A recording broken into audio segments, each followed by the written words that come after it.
स्वामी की जय, श्री दत्तात्रेय महाराज की जय। व्यतिक्रमे पूजा व उपहार स्वीकार। आजच्या लीळेमध्ये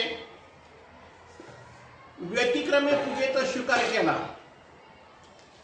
पूजेचा नियम असा आहे की श्रीमुकुटापासून अंगुष्ठापर्यंत म्हणजे पायापर्यंत अष्टांग पूजा करण्याची पद्धत आहे। परंतु आमच्या स्वामींनी भट्टोबासाला व्यतिक्रम म्हणजे विरुद्ध क्रमाने पूजा करायला लावली। का तर त्यांच्या ठिकाणची जी असलेली अयोग्यता नासण्यासाठी स्वामींनी व्यतिक्रमी पूजा केली। व्यतिक्रम म्हणजे अंगुष्ठापासून म्हणजे पायाच्या अंगठ्यापासून ते श्रीमुकुटापर्यंत म्हणजे आपल्या मस्तकापर्यंत माथा जो आपण म्हणतो कपाळ तिथपर्यंत अशी व्यतिक्रमी पूजा करून घेतली। त्यात पूजा कशी करून घेतली त्यात आपल्याला लीळेमध्ये स्वामी सांगतात। निरोपण संपेपर्यंत दुपारचा पूजा अवसराची वेळ झाली। म्हणजे स्वामी सकाळ दुपार संध्याकाळ तिन्ही टाइम निरोपण करत असत। तर आता सकाळचा निरोपणाचा विधी किंवा अवसर झाल्यानंतर दुपारची वेळ झाली म्हणून बाईसांनी काय केली, उपहाराची सिद्धता केली म्हणजे उपहाराची तयारी केली। उंच वडात उपहाराचे ताट तयार करून सुंदर असे आसन बनवले। मग स्वामींसाठी उपहाराचं ताट बनवलं, स्वामींसाठी बसण्यासाठी आसन केलं आणि स्वच्छ वस्त्राने मुखवस्त्र टाकून झाकून ठेवले। आपण म्हणतो ना एखाद्या पदार्थावर माशा पडू नये किंवा काय केर कचरा पडू नये म्हणून आपण धूळ उडू नये म्हणून एखादा आपण मुखवस्त्र म्हणजे एखादं वस्त्र ठेवतो पातळ वस्त्र, तसं या ठिकाणी मुखवस्त्र टाकून ते झाकून ठेवलं। आणि स्वामींना विनवण्यास आल्या म्हणाल्या जी उपहाराचे ताट करून ठेवले आहे तरी आपण आरोगणास बीजे करावे। आरोगणास म्हणजे भोजनाला, बीजे करावे म्हणजे आपण या भोजनाला या असं तिने काय केलं, बाईसांनी आग्रह केला। पूजा अवसराची तयारी अगोदरच करून ठेवली होती।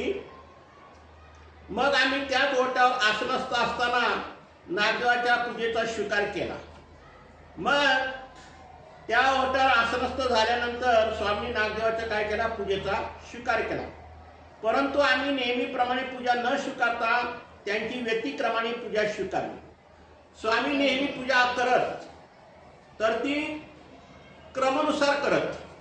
क्रमानुसार म्हणजे श्रीमुकुटापासून ते हस्त पायापर्यंत म्हणजे अंगुष्ठापर्यंत पूजा करत। पण ह्या वेळेला व्यतिक्रम म्हणजे अंगुष्ठापासून श्रीमुकुटापर्यंत पूजा करून घेतली।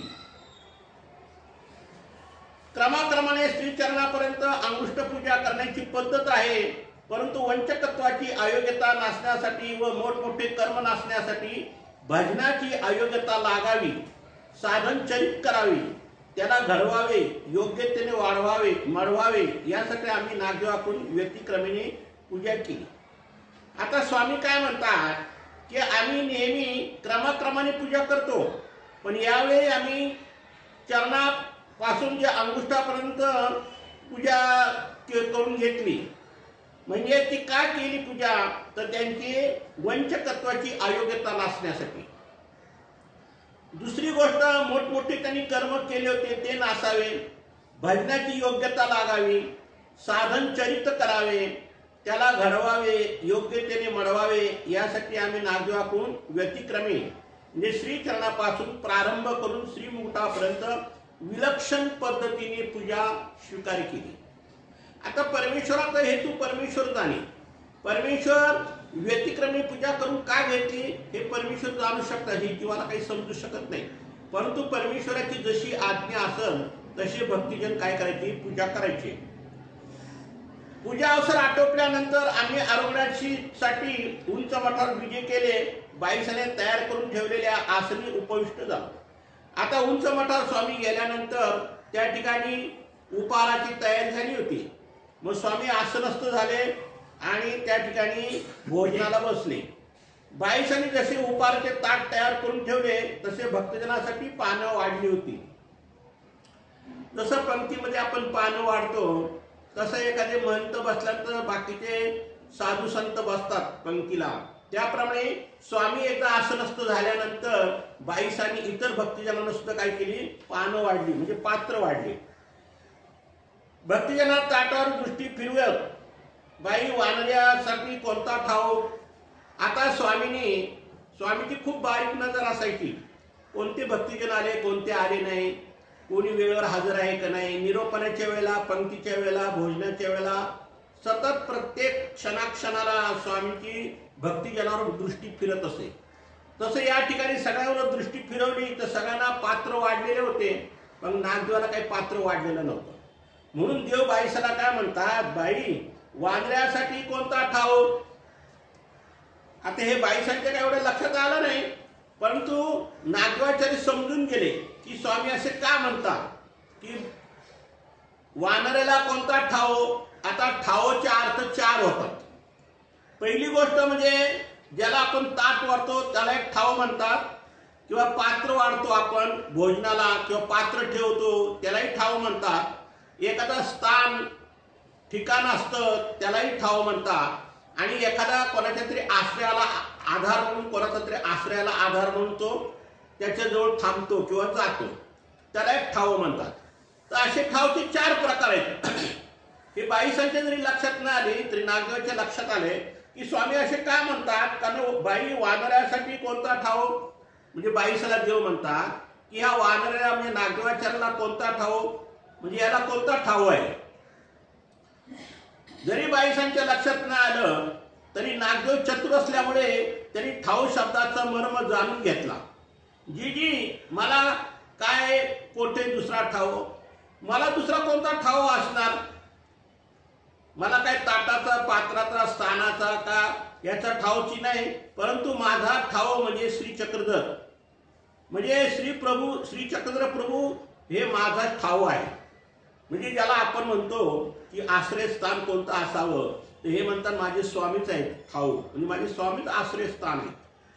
चलाखीने केवळ श्री चक्रधर प्रभूच माझे आश्रयस्थान आहे असे उत्तर देऊन नागदेवांनी आपली निष्ठा व्यक्त केली. म्हणजे नागदेवांची जी स्वामीवर निष्ठा होती, स्वामीवर त्यांचं जे पूर्ण हे होतं, ती निष्ठा त्यांनी काय केली या ठिकाणी बोलून दाखवली. त्यातच त्यांच्या एकनिष्ठ भक्तीचे बीज सामावलेले होते. आणि त्यांची एकनिष्ठ भक्ती होती की या जगात मला माझ्या स्वामीशिवाय मला कोणीच नाही, अशी त्यांची निष्ठा होती. त्यांच्या उत्तराने आम्ही प्रसन्न झालो. तितक्यात बाईसाई समाधानाने म्हणाल्या, बाबा तर मग आरतीच्या तपकातील दिवे आणि मुठी काढून ठेवते आणि पूजेच्या तपकातच नागदेवाला वाढते. आता समजा काही पात्र संपले असतील किंवा पात्र नसेल शिल्लक किंवा काहीतरी असेल, म्हणून बाईसा देवाला काय म्हणतात, जी हे आरतीचं जे ताट आहे, तबक आहे, ते मी दिवे काढते, त्या मुठी आहेत दिव्याच्या त्या काढते आणि पूजेच्या तपकातच नागदेवाला काय करते, मी ताटामध्ये जेवायला वाढते किंवा भोजन देते. असं बाईसांनी स्वामींना विचारलं. त्यावर नागदेव काय म्हणतात, पूजेच्या तपकात ओवाळण्यासाठी केलेल्या कणकेचे दिवे आणि मुठीच्या आकाराचे मूठ आले होते, ते बाईसा काढू लागल्या, परंतु नागदेवानी काही त्यांना काढून देईना. आता आरतीचं ताट मोकळं करण्यासाठी दिवे बाजूला ठेवून आरतीच्या ताटात नागदेवाला भोजन वाढायसाठी तयारी करायला लागल्या. तर त्यांनी काय केलं, निराकरित केलं, म्हणजे विरोध केला की ह्या तपकाच्या ताटात काही मला वाढू नका. बाई नका फिरू, ते मी पूजेच्या तपकात कसा घेऊ आणि आरतीच्या ताटात कसं काय जेवणार. मुळात आरतीचं ताट लहानली असतं आणि त्याच्यात गोष्ट म्हणजे हे पूजेचं ताट आहे. पूजेच्या ताटात भोजन करणं, ते ताट खरकट करणं म्हणजे दोषावहच आहे ना. आणि दुसरी गोष्ट की स्वामींच्या पूजेचं तबक आहे, ते जे पूजेचं तबक आहे स्वामींसाठी, त्याच्यात मी जेवण हे योग्य नाही. त्यांच्या माझ्यासारख्यासाठी जेवणास वापरणे हे योग्य आहे का, आणि माझ्यासारख्या माणसाला ते देणं योग्य नाही असं ते बाईसाला म्हणतात. मग तो इतर भक्तजनासोबत जेवला. आमची आरोग्य झाली, गुळा झाला, विडा झाला. भक्तजन जेवण करून आचवले. म्हणजे सगळ्यांचं भोजन झालं, सगळ्यांनी हात धुतले, सगळं काही झालं. नंतर आम्ही राजमठात बीजे केले व पहुड स्वीकारला. मग देव राजमठामध्ये गेले आणि पहुड स्वीकारला, म्हणजे विश्रांतीला देव तिथं थांबले. तर अशा प्रकारे स्वामींनी या नागदेवाची व्यतिक्रमे पूजा करून उपहाराचा स्वीकार केला आणि त्याच्यात अनेक अयोग्यता नासली. दंडवतो.